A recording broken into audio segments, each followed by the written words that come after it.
Sige, hindi! Samahan mo ako! Sige, samahan mo ako! Sige, subukan mo! Samahan mo ako! Dami na ba rin agad? Sige, samahan mo ako! Subukan mo! Di mo ba papalabasin yung empleyado? Paano? Paano ba? Pati bukas, marinig. Makalipas ang 3 minuto, bubuksan din pala. Nakapasok rin kami. Pero nung kami nasa loob na, naipit kami dahil dito nagkaroon ng mainitang komprontasyon sa mga gwardiya ng NFA. Sino sa pleda? Sino ang head sa pleda?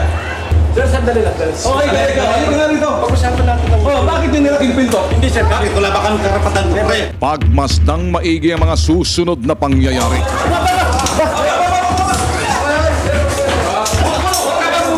Media ka pa naman!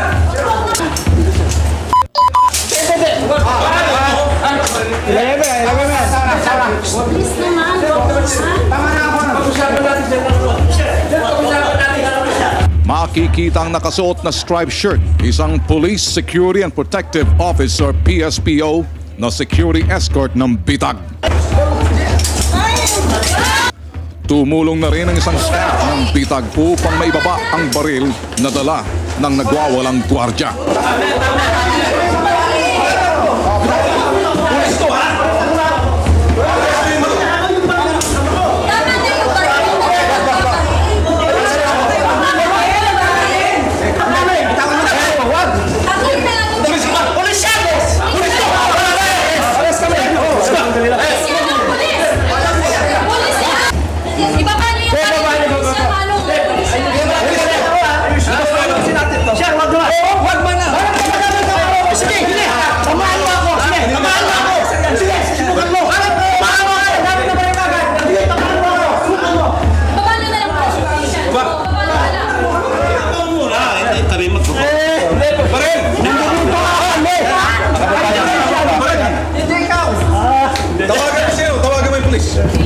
Sa segment na to, nakita ng tao na hindi madali yung aming mga ginagawa.